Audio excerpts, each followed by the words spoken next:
Hello students, आज की video में हम देखेंगे columns law in vector form.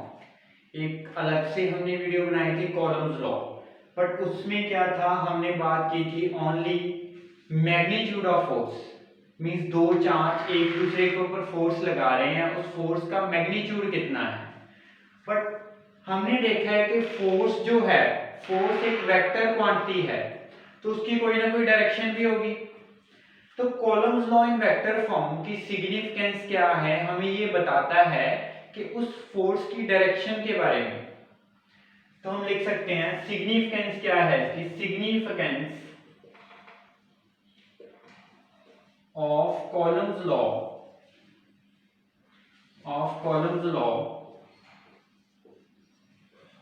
In vector form is that it tells about the direction of force। तो अगर हम इसका एक्सप्रेशन ड्राइव करें, let's suppose there are two charges Q1 and Q2। हमने यहां पे ओरिजिन सपोज किया है, तो Q1 का जो पोजीशन वेक्टर है that is R1 vector, and Q2 का जो पोजीशन वेक्टर है दैट इज R2 वेक्टर।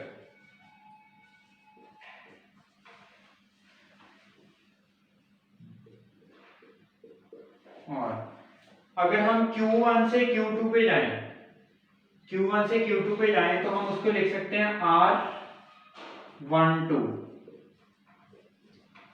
अगर हम Q2 से Q1 पे आए तो उसको हम लिख सकते हैं R21। ये डिस्प्लेसमेंट वेक्टर है, इसकी नोटेशन कोई भी आप रख सकते हो। तो Q1 चार्ज मैंने बताया था Q2 के ऊपर फोर्स लगाएगा, Q2 चार्ज Q1 के ऊपर फोर्स लगाएगा। Q1 चार्ज ने Q2 के ऊपर फोर्स लगाई, दैट इज F21। Q2 ने Q1 के ऊपर लगाई F12। Force exerted by 2 on 1, force exerted by 1 on 2। तो हम F12 की अगर बात करें, F12 force exerted on charge Q1 by Q2, 1 upon 4 pi epsilon naught Q1 Q2 by, अभी हम फोर्स इस डायरेक्शन में ले रहे हैं, तो हम पोजीशन वेक्टर भी जो लेंगे, डिस्प्लेसमेंट वेक्टर भी जो लेंगे, R21 लेंगे, R21। इसका मैंने लिख लिया स्क्वायर, इसका मैग्नीट्यूड है। और वेक्टर क्वांटिटी को हम लिखते हैं मैग्नीट्यूड इनटू किसी भी वेक्टर क्वांटिटी की डायरेक्शन कौन बताता है, यूनिट वेक्टर। तो हमने लिख लिया R21 यूनिट वेक्टर। देखो triangular law of vector addition था, A vector B vector in same order, and third vector is resultant vector, R vector is equal to A vector plus B vector. तो same है, R2 vector plus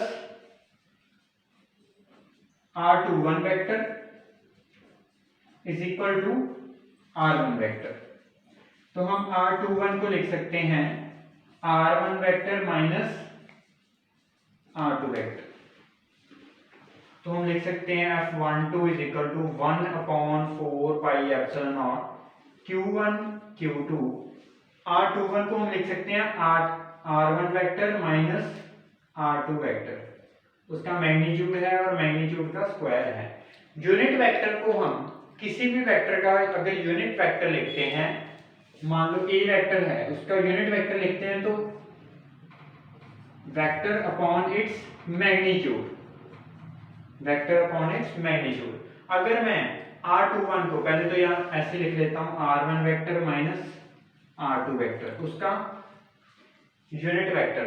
but unit vector को मैंने इस form में लिख लिया, vector upon its magnitude, R1 minus R2 divided by R1 minus R2 का magnitude ऐसे ही रहा।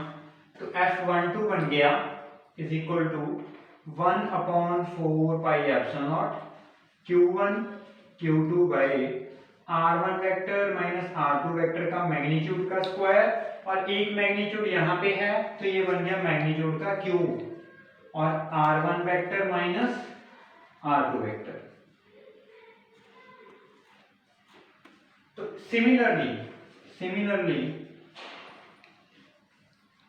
F21 force exerted on charge 2 by 1, F21 is equal to 1/4 pi epsilon naught Q1 Q2 by, अब इसको रिवर्स कर देंगे, हम डिस्प्लेसमेंट वेक्टर लेंगे R12 in the direction of F21।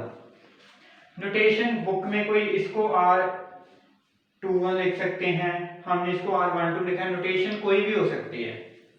तो हमने लिख लिया R2 vector minus R1 vector उसका क्यूब और R2 माइनस R1।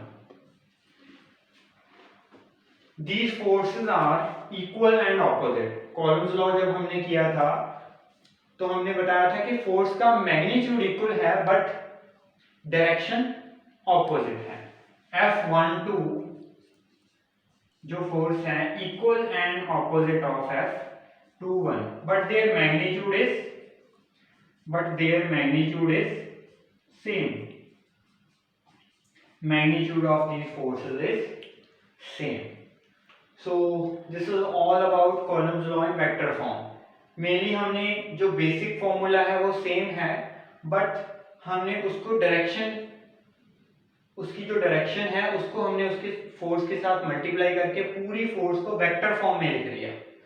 तो आज की वीडियो में इतना ही करेंगे। Thank you.